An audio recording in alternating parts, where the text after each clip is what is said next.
بهم. ولا يتكلم أحد بموت رسول الله إلا ضربته. جئتك أؤمن بالله وبرسوله وبما شئت به فقد أعذرت إليكم وأعذرتموني.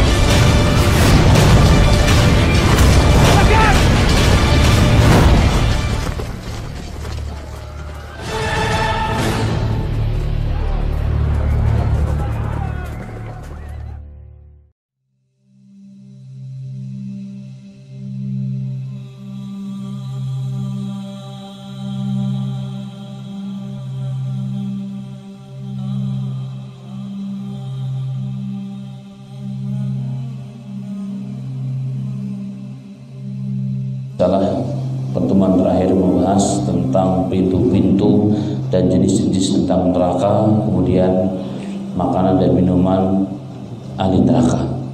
Betul Pak Haji? Insyaallah. Saya sudah agak lupa karena bulan lebih kurang lebih. Jadi, dan hari ini yang kita bahas adalah tentang kewaspadaan kita sebagai umat Nabi Muhammad SAW tentang pedihnya dan dahsyatnya api neraka. Sehingga kalau kita lihat banyak hadis-hadis Nabi Muhammad SAW yang menganjurkan kita untuk berusaha semaksimal mungkin menjauhkan diri kita kepada azab neraka tersebut. Maka di antara doa Nabi Muhammad SAW, doa yang menjadi zikir pagi petang, azkar hizb pagi petang kita adalah meminta agar kita diselamatkan oleh Allah dari azab api neraka. Allah di antaranya, Allahumma inni a'udzubika min adzabil qabri wa min adzabin nar wa min fitnati mahyaya wa mamati wa min fitnatil masiihid dajjal. Bukan doa ini bukan hanya doa sembarang doa, bahkan dianjurkan Rasul untuk diperbanyak doa di penghujung salat kita sebelum kita salam. Jadi bahkan sebelum kita salam, hadis riwayat Bukhari Muslim. Allahumma inni a'udzubika min adzabil qabr. Ya Allah, sesungguhnya aku meminta kepadamu agar Kau lindungi kami dari azab kubur. Ini satu bukti bahwa azab kubur itu ada hak dan sangat mengerikan. Yang kedua, min adzabin nar, dan dari azab api neraka. Wa min fitnati mahya wa mamat, dan daripada fitnah kehidupan dan fitnah kematian. Wa min fitnatil masih ad-dajjal, daripada fitnah al-masih ad-dajjal la'natullah alaih. Mungkin orang bertanya, kenapa di sini minta perlindungan kepada kubur baru azab neraka? Kepada azab kubur baru azab neraka. Bukannya lebih dahsyat api neraka? Kenapa minta perlindungan kepada azab kubur terlebih dahulu baru api neraka? Padahal ini para ulama mengatakan, jawaban pertama, doa itu sesungguhnya yang lebih paham, lebih mengetahui adalah Rasul. Begitulah diajarkan Rasulullah, maka begitulah kita mengikutinya. Karena apalagi doa dan urusan-urusan awliyah, ibadah itu babnya bab tauqifiyah. Apa artinya tauqifiyah? Bab di mana akal kita dan hati kita tidak boleh ikut di dalam bab itu. Sudah apa adanya sebagaimana diajarkan, begitulah kita mengamalkan. Terserah Allah. Karena Rasulullah lebih mengetahui, namanya tauqifiyah. Jadi tidak boleh dengan akal, tapi sesuai dengan ajaran Nabi Muhammad. Yang kedua, ada hikmahnya bahwa azab api neraka itu lebih kecil dibandingkan azab azab api kubur itu lebih kecil dibandingkan azab api neraka. Maka minta yang perlindungan yang terkecil baru yang besar. Yang ketiga, hikmahnya sebagian ulama bahwa walaupun azab kubur itu lebih kecil, tetapi ianya menentukan kepada kehidupan setelahnya. Maka dikatakan bahwa kuburan itu lubang daripada lubang-lubang api neraka, dan ianya jika kita selamat, maka setelahnya akan lebih selamat. Tapi pada azab kubur itu jika kita tidak selamat, maka setelahnya kehidupan kita pun akan lebih sengsara. Maka diriwayatkan Amirul Mukminin Utsman bin Affan radhiyallahu anhu yang merupakan menantunya Rasul juga, manusia termulia di dunia ini setelah para nabi Rasul, nomor 3 alal itlaq dengan ijma' kesepakatan ahli sunnah wal jamaah, yaitu Utsman bin Affan radhiyallahu anhu. Ketika beliau sedang berjalan, tiba-tiba melalui sebuah kuburan, maka beliau berhenti, kemudian beliau terisak-isak dan menangis, meneteskan air mata yang begitu deras sehingga membasahi wajahnya dan jenggotnya yang begitu mulia. Maka seorang sahabatnya, abdinya, bertanya, "Ya Amirul Mukminin, wahai pemimpin orang-orang yang beriman, kalau engkau berada di majelisnya Rasulullah dahulu, diceritakan tentang surga, tentang neraka, saya lihat engkau tidak menangis. Tapi kenapa ketika engkau melalui kuburan ini dan berada di samping kuburan engkau menangis? Engkau terisak-isak sehingga aku ikut menangis dan terharu melihat dirimu." Maka Utsman bin Affan radhiyallahu anhu mengatakan, "Ketahuilah, sesungguhnya kuburan adalah awalul manzil, tempat pertama kali setelah manusia itu diwafatkan. Dialah alam transit menuju akhiratnya Allah Subhanahu wa taala. Wa man naja minhu, barang siapa yang selamat dari azab kubur, fama ba'dahu ansar, maka setelahnya dia akan lebih mudah kehidupannya." Jadi tolak ukurnya, kuncinya adalah selamat di azab kubur, maka kehidupan setelahnya akan lebih mudah. Tapi barang siapa yang tidak selamat dalam alam kubur ini, alam transit ini, maka setelahnya akan lebih susah kehidupannya. Sehingga dibuktikan dalam hadis-hadis yang sahih, Nabi Muhammad SAW mengatakan, seseorang yang selamat di azab kubur menjadi ahli surga, maka setiap pagi dan petang akan diperlihatkan nikmat dan surga. Dibukakan pintu atau jendela sehingga terciumlah aroma yang begitu nikmat, begitu indah dari surga. Tapi sebaliknya, orang yang tidak selamat atau orang-orang yang akan menjadi ahli neraka, maka setiap pagi dan sore akan diperlihatkan tempatnya dan azabnya di neraka kelak, ditambah lagi dengan azab kubur yang dirasakan setiap harinya. Inilah ma'asyiral muslimin, begitu dahsyatnya azab kubur dan begitu mengerikannya azab neraka, sehingga menjadi tuntunan Nabi kita Muhammad SAW agar setiap kita minta perlindungan kepada Allah dari azab api neraka. Kenapa minta perlindungan? Sebagaimana kita bahas, karena tidak ada seorang pun yang akan selamat daripada azab kubur, dari azab neraka, kecuali atas rahmat dan karunia Allah Subhanahu wa taala. Bahkan dalam hadis yang sahih, Rasulullah SAW pernah mengatakan, tidaklah seorang hamba minta perlindungan kepada Allah 7 kali. Tidaklah setiap hamba minta perlindungan kepada Allah 7 kali.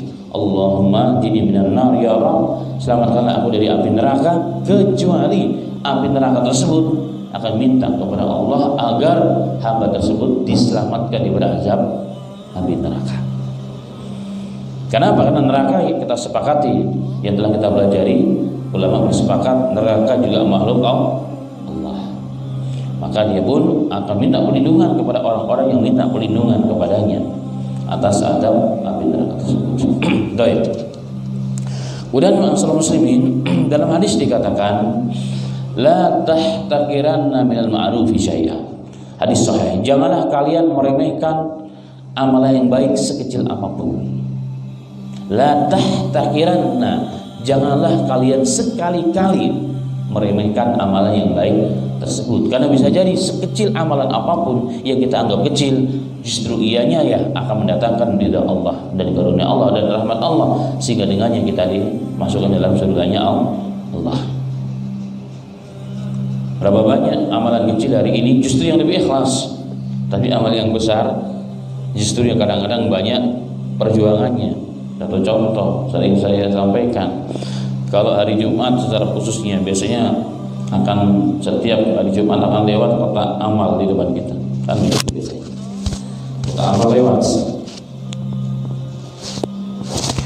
dan biasanya yang kita pilih, yang kita masukkan dalam kotak tersebut umumnya yang paling kecil. Maka apa yang kita lakukan? Maka kita tutupi dari kita mengambil dari kantong kita usahakan jangan ada orang yang melihat sedikit pun. Pokoknya nggak kelihatan, jangan kelihatan sedikit pun. Begitu juga sangat memasukkannya. Begitu ikhlasnya kita. ditambah malu kalau memang kecil, ya kan? Sehingga kita abaikan amal seperti ini, tapi kita tutupi dengan luar biasa. Tapi bayangkan kalau kita masukkannya uang 50 ribuan, apalagi yang agak merah itu, yang 100 ribu, biasanya kita tutupi juga, tapi sedikit kita keluarkan biasanya ujungnya. Biasanya itu fakta yang tidak bisa dipungkiri. Umumnya biasanya, walaupun kita tutupi dengan tangan, tapi kadang-kadang ada sengaja, ada yang kelihatan. Nah, amalan yang begini yang kadang-kadang justru akan rusak, walaupun kelihatan besar, tapi yang kecil justru kelas. Nah, apa kaitannya dengan berita? Dalam ilmu usul hadis dan usul tafsir, ada namanya dalil mukhalafah, dalil kebalikan.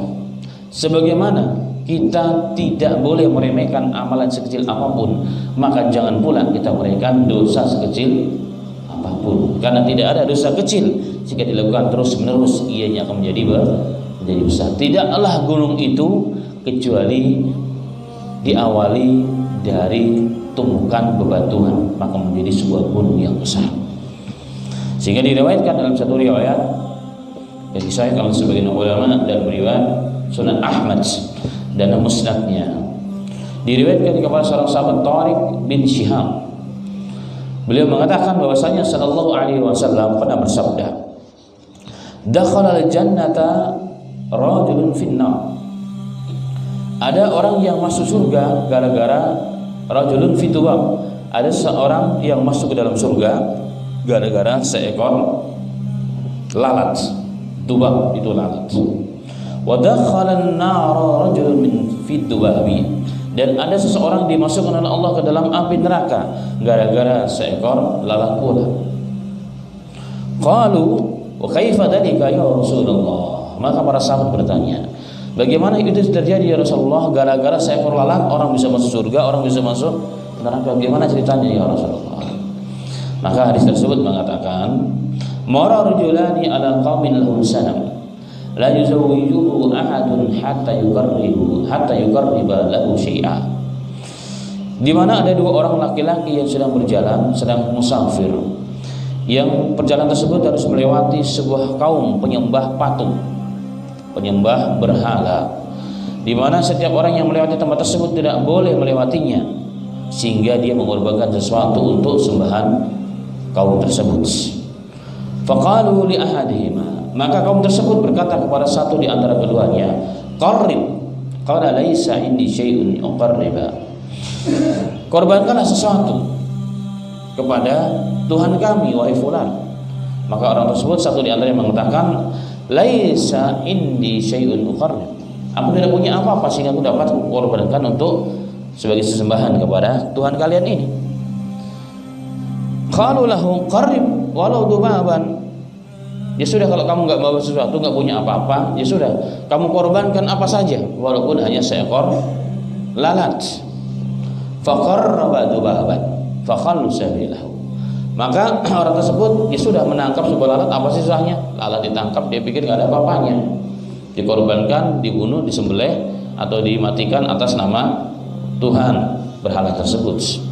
Nah, setelah dilihat seksama oleh kaum tersebut, maka dilepaskan orang tersebut sehingga dapat melalui jalan tersebut, meneruskan perjalanannya.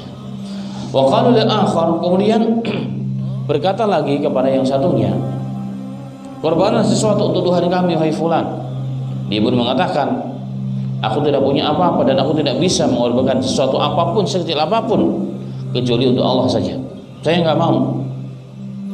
Jadi aku nggak punya, kalaupun punya saya juga tidak mau mengorbankan apapun, sekecil apapun, makhluk apapun, benda apapun untuk Tuhan kalian, karena ini namanya korban untuk selain Allah, saya nggak mau. Fadarbu unuqahu. Maka orang tersebut kemudian setelah melawan dengan argumen yang seperti itu, maka kaum tersebut marah, kemudian dipenggal lehernya sehingga mati. Kemudian apa yang terjadi? Yang kedua mati. Rasulullah mengatakan dakhalan nar, dia dimasukkan ke dalam surga.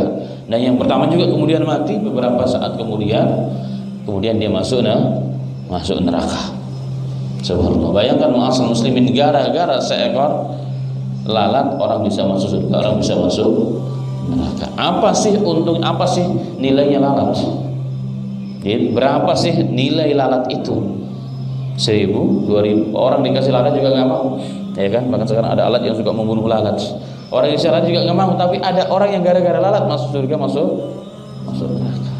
Maka ulama mengatakan bukan masalah besar nilainya lalat itu ataupun tidak nilai lalat tersebut, tapi niat dari seorang pelaku tersebut yang mengorbankan untuk selain Allah itu yang dinilai oleh agama. Itu babnya bab akidah.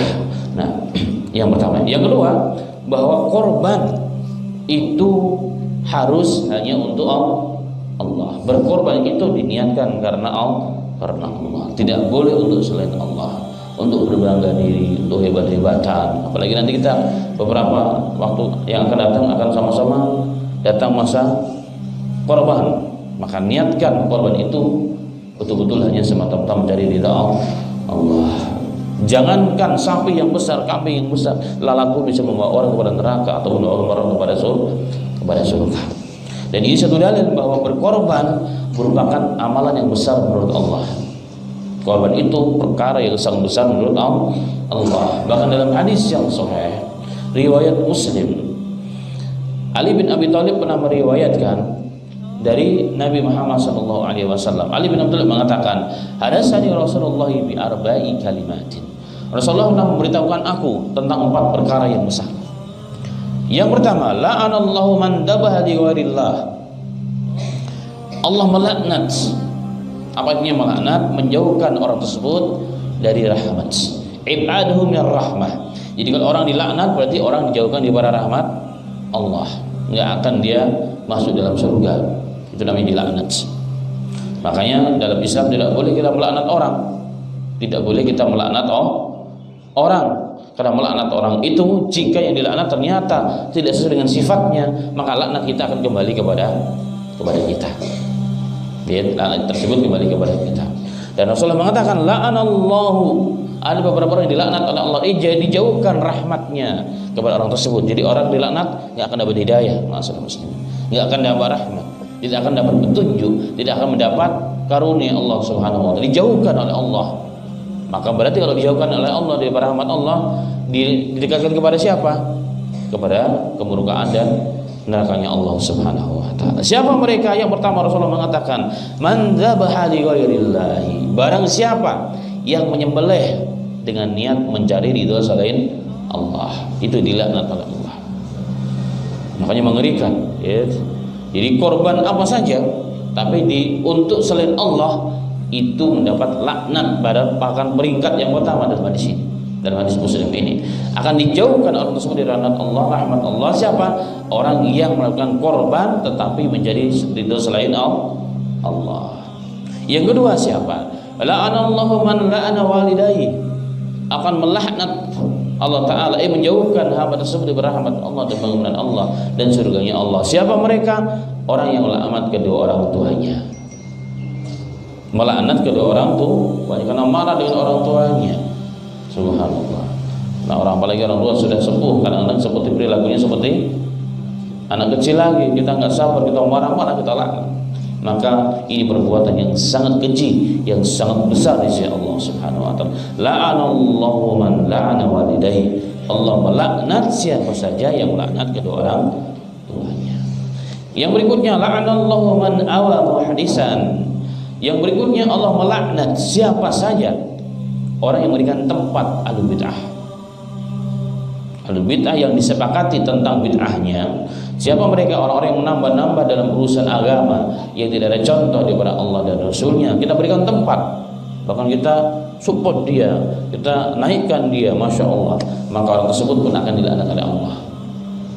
Yang memberikan tempat, apalagi pelakunya tentunya lebih parah lagi. Yang berikutnya kata Rasul, la'anallahu man ghayyara manar al-ardh. Allah melaknat, menjauhkan orang tersebut dari rahmat Allah, dari maghfirah Allah, dari surganya Allah, berarti didekatkan kepada keburukan dan azab Allah. Siapa? Man ghayyara manar al-ardh, orang yang merubah batasan bumi. Batasan bumi itu dirubah. Kalau di kampung sering terjadi, kadang-kadang kan nggak ada patoknya itu. Kadang-kadang 1 tahun bisa sampai setengah meter perubahannya. Nah, orang-orang begini dilaknat oleh Allah. Dalam hadis yang lain Allah Ta'ala, Rasulullah mengatakan, bahwa talaqallahu yaumal qiyamah bisab'inal aradin. Orang yang merubah batasan bumi itu nanti pada hari kiamat 7 lapis bumi sepanjang dan selebar orang tersebut merubah dan memakan hak orang tanpa haknya, maka akan digantungkan di lehernya pada hari kiamat. Bayangkan 7 betala bumi, 7 lapis bumi sejauh dan selebar yang kita rubah itu nanti akan dikalungkan oleh Allah, dipaksa dikalungkan oleh Allah kepada yang berubah batasan tersebut. Ini merupakan dosa besar. Mimbabi ahlul haq bi adul haq bi ghairi haq, mengambil hak orang tanpa dengan hak yang dibolehkan oleh Islam. Nah, ini kembali kepada bahasan kita bahwa ternyata salah satu yang dapat membawa kita kepada nerakanya Allah adalah berkorban untuk mencari selain Allah sekecil apapun, dan itu terkategori babu syirik kepada Allah. Kenapa syirik kepada Allah? Ya, karena syirik itu dosa besar. Tidak ada dosa yang paling besar di muka bumi ini melebihi syirik kepada Allah Subhanahu wa ta'ala.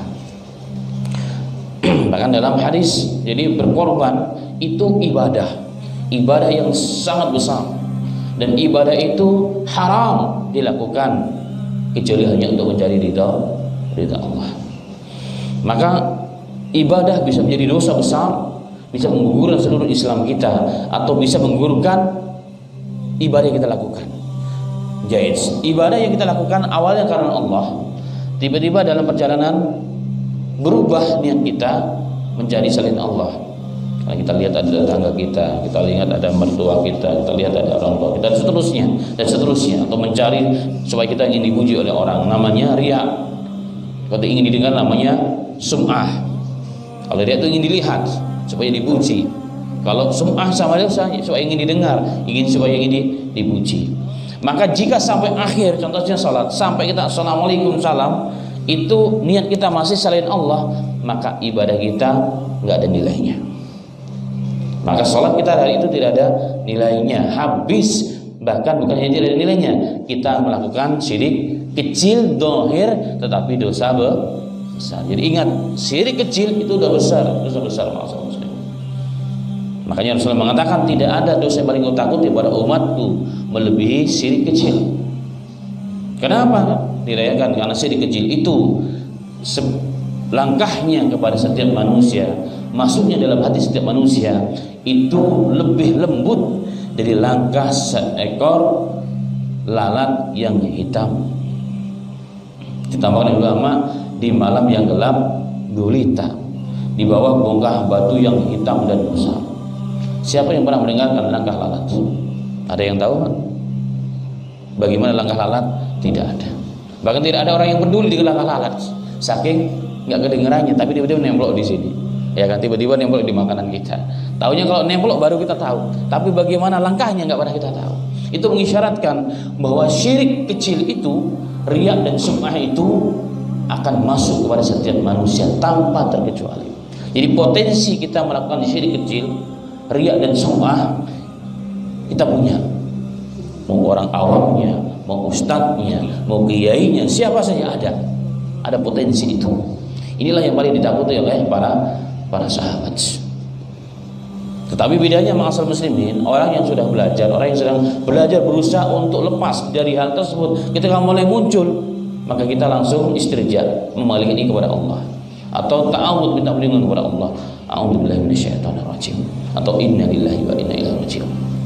Maka kita kembalikan ibadah kita untuk Allah. Nah, usaha kita untuk melepaskan diri pada riya dalam satu ibadah, dalam sholat contohnya, itu jihad kubro, kata Ibnu Katsir. Itu jihad kubro. Berarti ibadah yang dalam perjalanannya awalnya karena Allah, kemudian diakhiri kepada selain Allah, maka namanya riya atau sum'ah, dan itu syirik kecil dohir, tetapi dosa besar. Ibadah kita tidak diterima oleh Allah, rusak semua ibadah hari itu. Tetapi jika dari awalnya ibadah kita, kebaikan kita mencari selain Allah, itu namanya syirik besar, bisa menghancurkan seluruh Islam kita. Makanya hadis yang paling ma'ruf adalah hadis Abu Hurairah, hadis sahih. Ketika Abu Hurairah meriwayatkan sampai pingsan 3 kali. Mau menyampaikan hadis sampai pingsan 3 kali. Apa itu hadisnya? Rasulullah mengatakan, dia mengatakan, Rasulullah bersabda, manusia yang pertama kali akan dihadapkan di hadapan mahkamah Allah adalah seorang ahli Quran. Dalam hadis tersebut bukan ulama qori, karena kalau ulama beneran insyaallah selamat karena dia punya ilmu. Tapi qori itu apa? Ahli Quran yang kadang-kadang tidak mengerti apa yang dibaca. Kalau dalam teks hadis itu qori, ahli Quran, bukan ulama. Saya tidak dapati satupun teks ulama, tapi qori, ahli Quran. Sehingga dalam riwayat Bukhari juga Rasulullah mengatakan, inna aktsar munafiqina ummati al-qura. Jadi kebanyakan munafik umatku ini qura, para ahli Quran saja, tapi bukan ulama yang tidak mengerti isi dan kandungan daripada apa yang dibaca. Inilah yang pertama kali didatangkan oleh Allah. Yang kedua siapa? Orang yang dermawan, yang banyak berinfak, yang dohirnya di jalan Allah. Yang ketiga seorang mujahid, yang dohirnya memperjuangkan agama Allah. Semua mereka ditanya dalam hadis. Kemudian Allah menjelaskan nikmat yang Allah berikan kepada mereka. Kemudian mereka mengakui nikmat tersebut. Kemudian ditanya, apa yang kau lakukan dengan nikmat tersebut? Yang pertama, ya Rabb, kami baca Al-Quran, kemudian kami ajarkan. Yang kedua, dengan harta yang banyak, ya Rabb, kami infakkan di jalanmu siang dan malam. Yang ketiga, dengan karunia Allah berikan kepadaku, aku berjihad di jalanmu ya Rabb, sehingga aku mati. Apa kata Allah? Kadzabta, kalian bohong. Engkau bohong. Tidak kau belajar Quran dan mengajarkannya. Tidak kau infakkan hartamu di jalan Allah, dohirnya. Tidak kau habiskan jiwamu dan hartamu di jalan Allah, dohirnya. Itu semuanya adalah bohong. Kenapa? Karena yang kalian lakukan adalah untuk mencari selain Allah, pujian manusia. Waqad wajadtum, dan kalian telah mendapatkan hal tersebut. Maka mereka dilemparkan oleh Allah ke dalam api neraka. Na'udzubillah. Sehingga seakan salatnya tidak ada maknanya, amalnya tidak ada maknanya. Gara-gara apa? Salah niat dari awal-awal ibadah. Kan itulah masalah muslimin. Maka syirik kecil apalagi besar merupakan faktor pertama dan utama yang membuat seorang manusia masuk ke dalam nerakanya Allah Subhanahu wa ta'ala. Tapi orang yang selamat daripada syirik tersebut, maka akan diselamatkan oleh Allah dari azab api neraka. Dalam satu hadis yang sahih, Nabi Muhammad SAW bersabda, pada hari kiamat nanti akan didatangkan seorang manusia yang dosanya memenuhi langit dan bumi. Bayangkan dosanya seorang tersebut memenuhi langit dan bumi, tapi dia tidak syirik, tidak musyrik, tidak musyrikkan, menyatukan Allah dengan siapapun. Maka Rasulullah mengatakan, Allah berfirman, maka Allah mendatanginya, menyambut hamba tersebut di akhirat nanti, bi gharabil ardi wal samawat, yang memenuhi langit dan bumi, tapi apa? Dengan pengampunannya.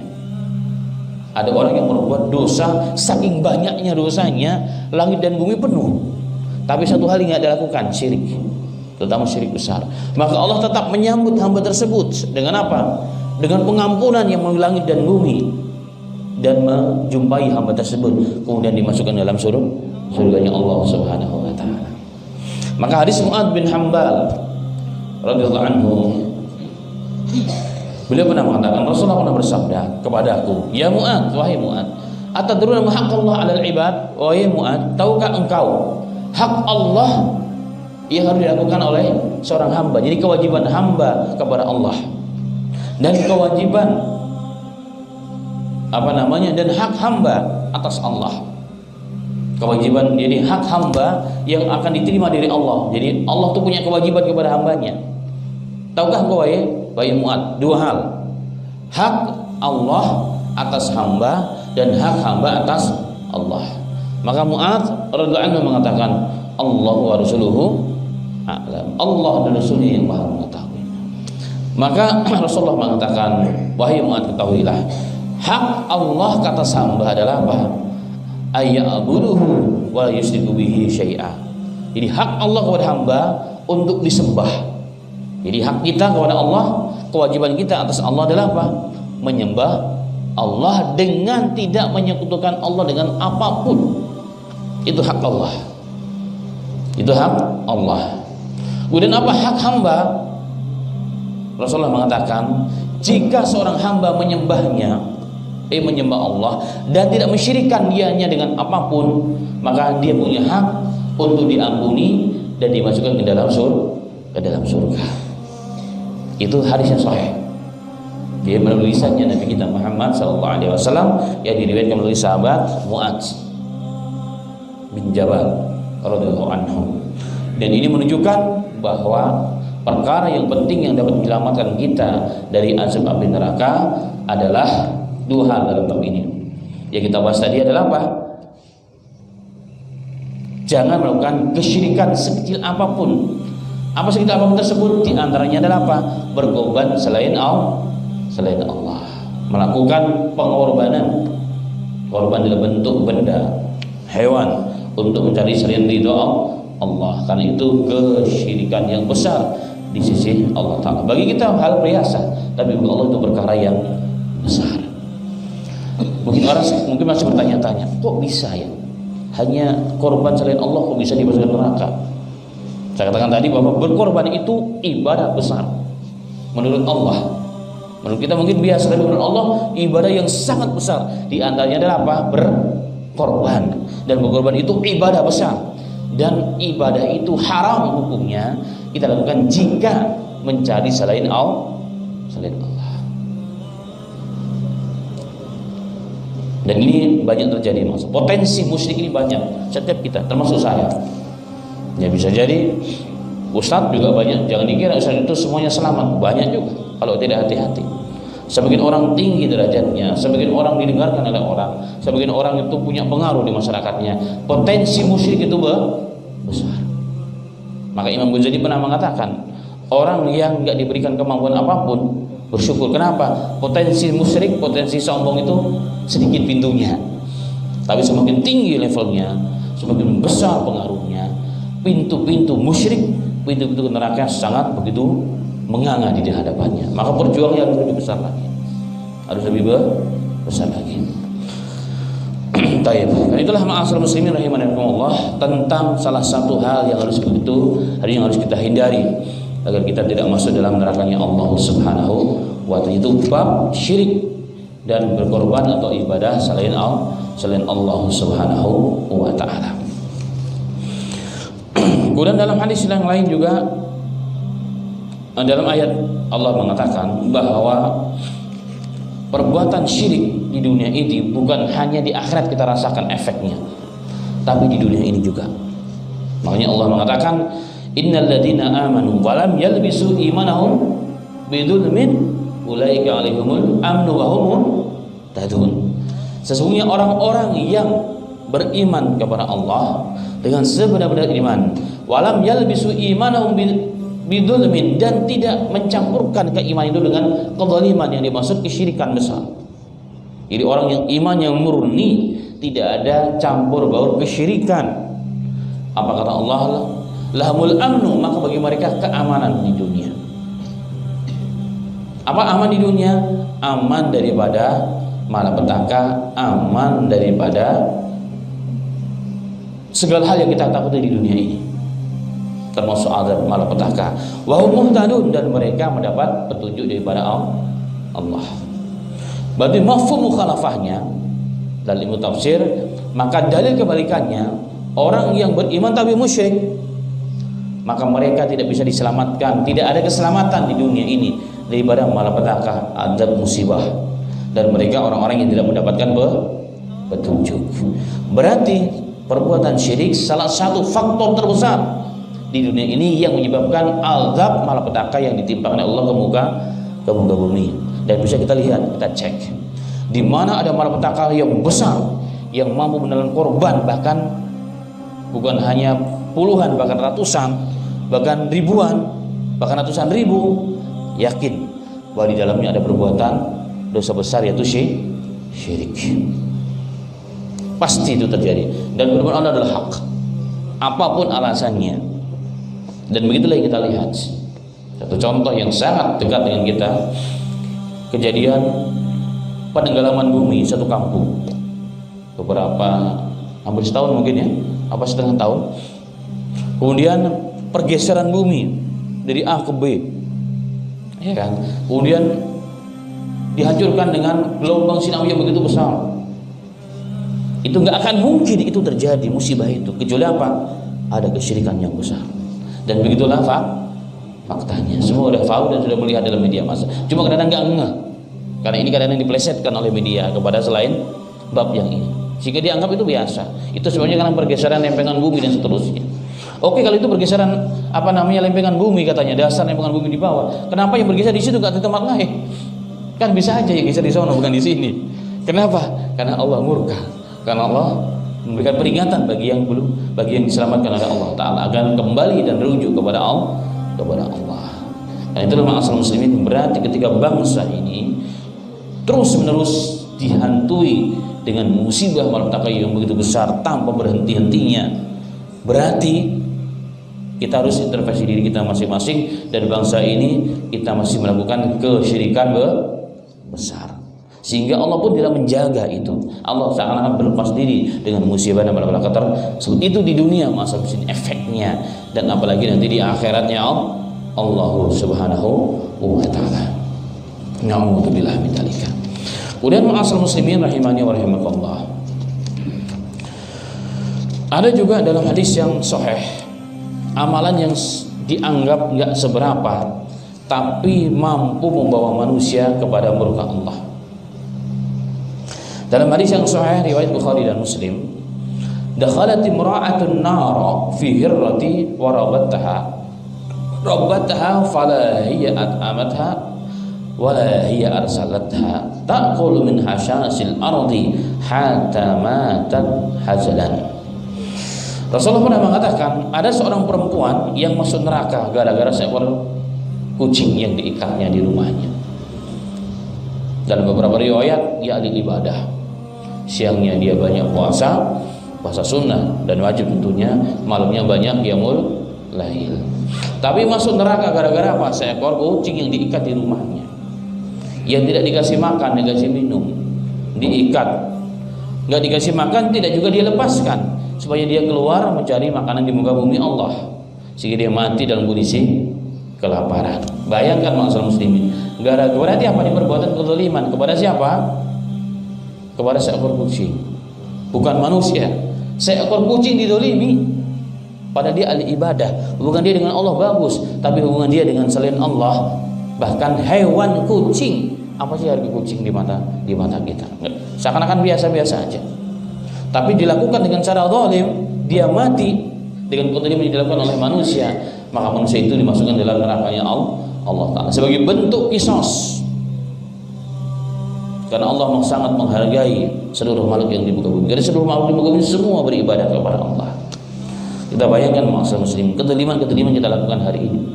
Kezaliman kepada kucing saja membawa orang masuk neraka, apalagi kezaliman kepada sesama manusia. Subhanallah. Maka betullah Rasulullah mengatakan, adzulmun dzulumatun yaumal qiyamah. Kezaliman itu adalah kegelapan pada hari kiamat. Maka Rasulullah mengatakan, man kana al-yawma lahu madlama li akhihi. Barang siapa yang hari ini punya kezaliman yang dilakukan kepada saudaranya, falyastakhilu, maka dia minta dihalalkan. Qabla ayati yawman, sebelum datang hari tidak berguna harta emas kalian dan harta perak kalian. Artinya kezaliman tersebut tidak bisa ditebus dengan harta. Maka di akhirat nanti, maka hari ini kesempatan kita minta untuk dihalalkan. Bagaimana sahabat, bagaimana ya Rasulullah kalau perkara itu kecil? Perkara itu walaupun kecil, walaupun hanya sebatang kayu siwak. Kayu siwak itu kalau di negara Arab di zaman itu didapatkan di mana-mana. Setiap jalan itu banyak pohon siwak. Walaupun kayu siwak kita ambil dari tempat kita bukan haknya, maka bisa membawa kita kepada neraka. Dalam riwayat, walau kana ibratan, walaupun hanya satu biji jarum yang kecil yang ada nilainya, kita ambil tambah dengan haknya, bisa membawa kita kepada murkanya Allah dan nerakanya Allah Subhanahu wa taala. Na'udzubillah min dzalika. Ada hadis yang lain Rasulullah mengatakan, wahai sahabat, atadruna anil muflis, tahukah kalian tentang orang yang paling pailit, orang yang paling rugi? Para sahabat mengatakan, ya Rasulullah, orang yang tidak punya uang emas, orang yang tidak punya dinar dan seterusnya, dengan berbagai macam jawaban. Maka Rasulullah mengatakan, bukan. Orang yang paling muflis, orang yang paling pailit, yang paling rugi adalah siapa? Orang yang di dunia dia datang kepada Allah dengan amalannya begitu banyak. Sholatnya Masya Allah, puasanya Masya Allah, baca Qurannya Masya Allah, hajinya, bangun masjid dan seterusnya begitu banyak.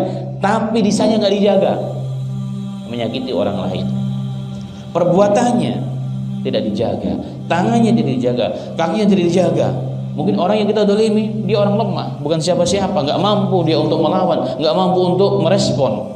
Jadi kan orang lemah, rakyat biasa didolimi di jalan dan sebagainya, cuma hatinya tidak terima. Maka nanti pada hari kiamat kata Rasulullah, mereka itu nanti akan datang kepada Allah. Ya Rabb, si fulan ya Rabb, walaupun banyak amalnya ya Rabb, jangan kau masukkan dalam surga terlebih dahulu ya Rabb. Tanya kenapa? Padahal Allah tahu juga sebenarnya. Kenapa ya hambaku? Ya Rabb, dia dulu pernah mengganggu aku di jalan. Saya rakyat biasa, saya disenggol pakai mobilnya, tapi saya nggak bisa apa-apa. Saya mau marah, malah dia yang marah duluan. Contohnya, ngagitin saya di jalan ya Rabb, tangannya mendolimi saya, lisannya melukai hati saya ya Rabb. Oh begitu kata Allah, ya sudah. Ini saja gampang, lihat, timbang berapa kedoliman dilakukan, ambil daripada kebaikannya. Yang kedua datang, yang ketiga datang, yang ke-100 datang. Maka amal yang begitu banyak ternyata habis untuk membayar kedoliman yang dia lakukan di dunia. Ternyata belum selesai lagi, ma'asal muslimin. Kata Rasulullah, ternyata masih banyak orang yang didolimi. Mereka pun datang mengadu kepada Allah. Ya Rabb, memang akhirat adalah hari mahkamah yang agung, yang akan ditegakkan betul keadilan Allah. Gak bisa dimanipulasi. Data bisa diplesetkan, salah input bisa di dunia ini, tapi di akhirat gak bisa. Gak ada istilah salah input, gak ada. Semua hak dan benar. Mereka mengatakan, ya Rabb, si fulan punya kedoliman yang dilakukan kepadaku ya Rabb. Maka Allah mengatakan, ya sudah, lihat kebaikannya ada enggak? Telah dicek habis ya Rabb. Maka Allah mengatakan, kamu punya kejelekan enggak? Dosa enggak? Banyak ya Rabb. Ya sudah, dosamu taruh kepada catatan amal keburukan orang tersebut. Terus menerus, 2, 3, 4. Sehingga apa? Amal yang begitu banyak, yang begitu agung dohirnya di dunia ini, ma'asal muslimin, ternyata habis untuk membayar kedoliman yang dia lakukan di dunia ini kepada saudaranya, kepada teman-temannya. Makanya Rasulullah tidak mau mati dalam kondisi mendolimi, merasa ada orang yang enggak adil, yang tidak diadili oleh Rasulullah.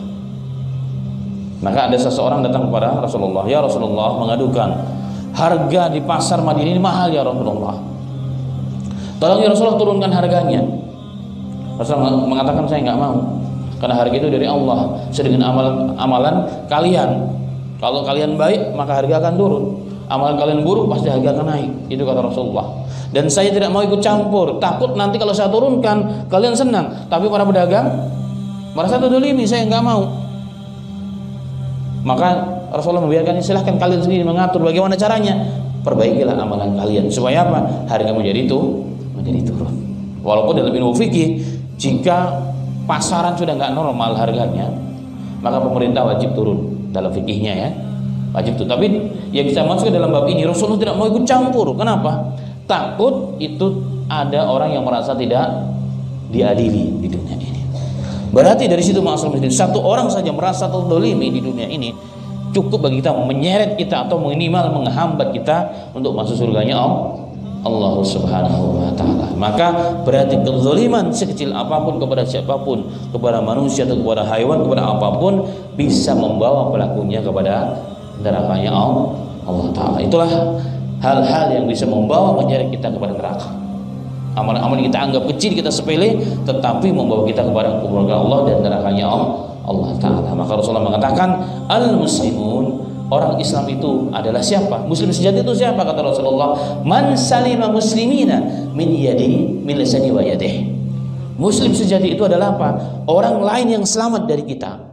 Jadi kaum muslimin yang lain, tetangga kita, guru kita, teman kita, selamat dari apa? Lisan, ketajaman lisan kita, dan perbuatan tangan kita. Itu muslim sejati. Berarti muslim sejati siapa? Yang tidak pernah membuat perbuatan dolim kepada siapapun. Itu orang yang hebat di mata Allah. Wafaqana wa iyyakum, semoga kita termasuk golongan tersebut, sehingga insya Allah dengan amalan tersebut diselamatkan kita daripada azab nerakanya Allah yang maha besar, yang maha luar biasanya. Itulah bahasan kita hari ini, di antara amalan-amalan yang dapat menyeret manusia, amalan yang kita tidak anggap besar, kepada kemurkaan Allah dan kepada nerakanya Allah Ta'ala. Wafa'na wa iyyakum lima yuhibbu wa yarda, walhamdulillahirabbil alamin. Demikian, semoga bermanfaat. Saya kembalikan terlebih dahulu kepada DKM. Fadhil.